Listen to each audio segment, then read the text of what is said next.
అధిక బరువు అనేక సమస్యలకు కారణం. సాహితీ యోగా ఆన్లైన్ క్లాసులో జాయిన్ అవ్వండి. నమస్తే వ్యూస్. ఈ మధ్యకాలంలో మనం ఒక ఈవెంట్లో జరిగిన చిన్న సందర్భం చూసాము.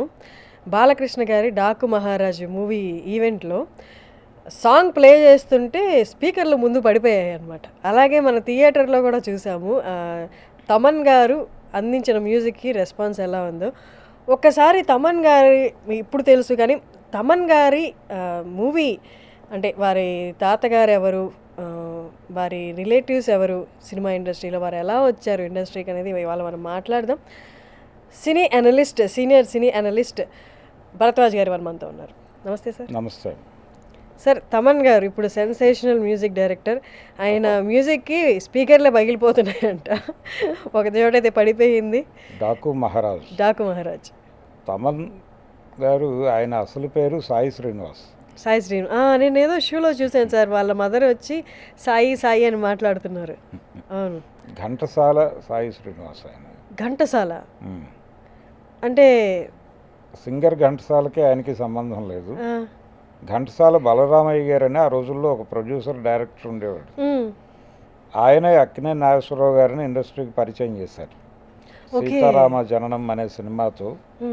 అంటే ఆయన నాగేశ్వరరావు గారు అప్పుడు నాటకాలలో ఉన్నారు. ఆయన రంగస్థలం మీద ఒక నాటకం ఆడి గుడివాడ వెళ్ళే ట్రైన్ కోసం ప్లాట్ఫామ్ మీద వెయిట్ చేస్తున్నాడు, విజయవాడ ప్లాట్ఫామ్ మీద చేస్తూ ఉండగా దుక్కిపాటి మధుసూదన్ రావు గారి ఆధ్వర్యంలో నడుస్తోంది అది. ఆ టైంలో మచిలీపట్నం నుంచి మెడ్రాస్ వెళ్ళటం కోసం ఈయన విజయవాడలో ట్రైన్ మారటానికి ఘంటసాల బలరామయ్య గారు కూడా ఆ ప్లాట్ఫామ్ మీదకే వచ్చాడు. వచ్చిన సందర్భంలో దుక్కిపాటి మధుసూదన్ రావు గారితో ఆయనకు పాత పరిచయం ఉంది. ఆయనతో మాట్లాడుతూ ఆయన వెనకాల నిలబడి ఉన్నటువంటి నాగేశ్వరరావు గారిని చూసి ఎవరితను అని అడిగి అలా పికప్ చేశాడు. ఆయన అలా పికప్ చేసి, అంటే నాగేశ్వరరావు గారు చాలా సందర్భాల్లో చెప్పేవాడు, ఆయన మా ట్రైను ఆ టైంలో రాకపోయి ఉంటే, ఆయన మధుసూదన్ రావు గారిని చూసి ఆక్కపోయి ఉంటే నేను సినిమా నటుడిని అయ్యేవాడినా అని ఆయన చాలా సందర్భాల్లో మాట్లాడేవాడు. డెస్టినీ. ఘంటసాల బలరామయ్య గారు తీసుకెళ్ళి సీతారామ జననంలో ఆయనతో రాముడి పాత్ర చేయించాడు. చేయించిన తర్వాత ఆయన బ్యానర్లోనే చేస్తూ ఆయన ఆఫీస్లోనే ఉండేవాడు. ఆయన నివాసం కూడా. ఘంటసాల వెంకటేశ్వరరావు గారు కూడా కొంతకాలం ఆఫీస్లో ఉన్నాడు ఈయనతో పాటు. తర్వాత అక్కినేని నాగేశ్వరరావు గారు ఘంటసాల గారు ఇద్దరూ కలిసి ఒక గది అద్దెకు తీసుకుని వాళ్ళిద్దరూ రూమ్మేట్స్. వాళ్ళిద్దరూ కలిసి ఒక గదిలో కొంతకాలం ఉన్నారు. ఈయన అంటే అప్పటికే మ్యారేజ్ అయిన తర్వాతే వచ్చాడు ఘంటసాల గారు ఇండస్ట్రీకి. ఆ తర్వాత ఆయన పికప్ అయిన తర్వాత 2-3 సినిమాలకి మ్యూజిక్ చేసే అవకాశం వచ్చిన తర్వాత ఆయన ఫ్యామిలీని తీసుకొచ్చాడు. అప్పుడు రూమ్ మారాడు ఆయన. ఆ తర్వాత ఈయన పెళ్లి చేసుకున్నాడు నాగేశ్వరరావు గారు. ఈ జర్నీ మొత్తం వీళ్ళిద్దరి ప్రయాణము కూడా బలరామయ్య గారి కంపెనీ నుంచే జరిగింది. ఆ బలరామయ్య గారి వారసుడు ఈయన. అలాగే ఈయనకి మ్యూజిక్ అనేది కూడా వీళ్ళ ఫ్యామిలీలో ఉంది. అంటే తమన్ గారి ఫాదర్ కూడా మ్యూజిక్ డిపార్ట్మెంట్లోనే ఉండేవాడు. ఆయన చక్రవర్తి గారి దగ్గర డ్రమ్మర్గా పనిచేసేవాడు. చక్రవర్తి గారి మ్యూజిక్ చేసినటువంటి దాదాపు 970 సినిమాలకు ఆయన మ్యూజిక్ చేశాడు చక్రవర్తి గారు. లాంగెస్ట్ ఇన్నింగ్స్ ఆయనది. ఆయన సినిమాలకు దాదాపు 70% ఈయన పనిచేశాడు. ఫాదర్ తమన్ గారి ఫాదర్. ఈ ప్రాసెస్లోనే వీళ్ళ అత్తయ్య గారు, అంటే తమన్ అత్తయ్య గారు బి వసంత అని ఆవిడ సింగర్. ఆవిడ చాలా ప్రొఫెషనల్ సింగర్, చాలా పాటలు పాడారు ఆవిడ.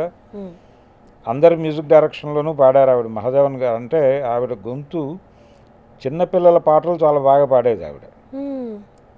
సిరివెన్నెల సినిమాలో చందమామ రావే అనే పాటలో కూడా ఆవిడ గాత్రం వినొచ్చు. మీనాకి పాడింది ఆవిడే. అలా చిన్నపిల్లలకి ఎక్కువ పాడేవారు ఆవిడ. ఆవిడ వాయిస్ అలాగే ఉంటుంది ఇప్పటికీ. ఆవిడ వాయిస్ చిన్నపిల్లలాగానే ఉంటుంది. అది ఆ వసంత గారి ఇది కూడా ఉంది ఇతని మీద. ఇలా తను సినిమా ఇండస్ట్రీ పట్ల ఇంట్రెస్ట్ ఉంది, సినిమా ఇండస్ట్రీతో లింకులు ఉన్నాయి. ఇలా ఇండస్ట్రీలోకి రావాలి అనుకున్నాడు. తను మ్యూజిక్ ఏరియాలో తన్ని తాను లొకేట్ చేసుకోవాలి అనుకుని ఆ ప్రయాణం మొదలైనప్పుడు చాలా చిన్న వయసులోనే ఆయన్ని మాధవపెద్ది సురేష్ గారి దగ్గర పెట్టారు. భైరవ ద్వీపం చేస్తున్నాడు ఆయన అప్పుడు. అప్పటి నుంచి ఈయన మ్యూజిక్ ఫీల్డ్లో ఉన్నాడు. మధ్యలో ఒక సినిమా శంకర్ గారి కోసం చేశాడు. బాయ్స్ సినిమాలో కూడా ఈయన ఇన్స్ట్రుమెంట్ ప్లే చేస్తూ ఉంటాడు. ఆ సినిమాలో నటించాడు. ఆ తర్వాత అలా మ్యూజిక్ బ్రేక్ వచ్చింది, మణిశర్మ గారి దగ్గర చేశాడు ఈయన కీబోర్డ్ ప్లేయర్గా. ఇలా రకరకాల విన్యాసాలు చేస్తూ మ్యూజిక్ డైరెక్టర్ అయ్యి ఈ రోజున బిజీయెస్ట్ మ్యూజిక్ డైరెక్టర్ అవటంతో పాటు దాదాపుగా ఇప్పుడు దేవిశ్రీని పక్కకి జరిపినట్టుగా కనిపిస్తోంది వాతావరణం. అంటే అందరినీ దాటి ఆ రోజున చక్రవర్తి గారు ఎలాగైతే ఒక ఎరా క్రియేట్ చేశాడో ఇప్పుడు తమన్ ఎరా క్రియేట్ చేసే మూడ్లో ఉన్నాడు ఈయన. అందరు హీరోలతోనూ మంచిగా ఉంటూ ఆయన బాలకృష్ణ గారి సినిమాలకు నేను కొంచెం ఎక్కువ కష్టపడతాను అన్నాడు ఈ మధ్య డాకు మహారాజ్ ఈవెంట్లోనే. ఆ మాట అంటూ ఈ ఫ్యామిలీకి వాళ్ళ ఫ్యామిలీకి ఉన్న పాత రిలేషన్స్ ఇవన్నీ మాట్లాడాడు. రామారావు గారి ఫ్యామిలీకి అలాగే ఘంటసాల బలరామయ్య గారికి ఉన్న లింకులు అవన్నీ ప్రస్తావిస్తూ రామారావు గారి గురువు గారికి ఆయనకి కూడా పరిచయాలు ఉండేవి. అంటే పింగళ నాగేంద్రరావు గారికి బలరామయ్య గారికి ఇవన్నీ ప్రస్తావించాడు ఆయన వేదిక మీద. ఇలా నాగేశ్వరరావు గారి ఫ్యామిలీ గురించి మాట్లాడతాడు ఆయన. ఇలా రిలేషన్స్ని ఇప్పటికీ మెయింటైన్ చేస్తున్నాడు తరాల తర్వాత కూడా. ఇన్ని తరాల తర్వాత కూడా ఆయన మెయింటైన్ చేస్తూ అందరితోనూ గుడ్ రిలేషన్లో ఉండి మంచి అవకాశాలు అందుకోవడం మాత్రమే కాకుండా తన టాలెంట్తో సినిమాలను నిలబెడుతున్నాడు. అంటే ఇక్కడ రిలేషన్స్ ఇవన్నీ వర్కౌట్ అవ్వవు ఇండస్ట్రీలో. టాలెంట్ ఉంటే ఏమున్నా లేకపోయినా మీద అంటే అతన్ని తీసుకుంటారు. ఈ రిలేషన్స్ ఉండి టాలెంట్ లేకపోతే పట్టించుకోరు. రెండింటినీ కలిపి మేనేజ్ చేస్తున్నాడు ఆయన. ఆయన గురువు గారికి కూడా ఈర్ష్య కలిగే లెవెల్లో వెళ్ళిపోతున్నాడు ఇప్పుడు మణిశర్మ గారు వీళ్ళందరినీ దాటి. అది తమన్ ప్రయాణం. కానీ ఆయన మొట్టమొదటిగా స్టార్ట్ చేసింది సినిమాతోనా సార్? బాయ్స్ సినిమాలో నటించిన అది అదేనా సార్ ఫస్ట్? బాయ్స్ కంటే ముందు భైరవ ద్వీపం నుంచి ఉన్నాడు ఆయన ఇండస్ట్రీతో. భైరవ ద్వీపం బాలకృష్ణ గారిది. బాలకృష్ణ ఆ సినిమాలో నటుడిగానా? నటుడు కాదు ఆయన, మ్యూజిక్ డిపార్ట్మెంట్లో ఉన్నాడు ఆయన దగ్గర, మాధవపేద్ది సురేష్ గారి దగ్గర. అక్కడ నుంచి మొదలైన ప్రయాణం. ఈయన అందరు మ్యూజిక్ డైరెక్టర్ల దగ్గర ఉండేవాడు, కూర్చునేవాడు, ఇంట్రెస్ట్ ఉండేది. అలా నెమ్మదిగా మ్యూజిక్ డైరెక్టర్గా ఎమర్జ్ అయ్యాడు. ఈ ఎమర్జ్ అయ్యే క్రమంలో శంకర్ గారు ఇచ్చినటువంటి అవకాశం అంతే. సరదాగా చేసింది, అతను నటుడు అవ్వాలనే ప్రోగ్రాం కాదు, మ్యూజిక్ డైరెక్టర్ కావాలనే. ఘంటసాల గారు కూడా, ఘంటసాల వెంకటేశ్వరరావు గారు కూడా సింగర్ అవ్వాలి అనే దానికంటే కూడా మ్యూజిక్ డైరెక్టర్ కావాలని వచ్చాడు ఆయన ఇండస్ట్రీకి. మ్యూజిక్ డైరెక్టర్ అవుతూ అనుకోకుండా మెయిన్ స్ట్రీమ్ సింగర్ అయ్యాడు. మెయిన్ స్ట్రీమ్ సింగర్గా ఉంటూ 100 సినిమాలకు మ్యూజిక్ డైరెక్షన్ చేసిన ఒకడు ఆయనే. అట్లా తమన్ సరదాగా నటించాడు తప్ప నటుడు కావాలని అనుకోలేదు.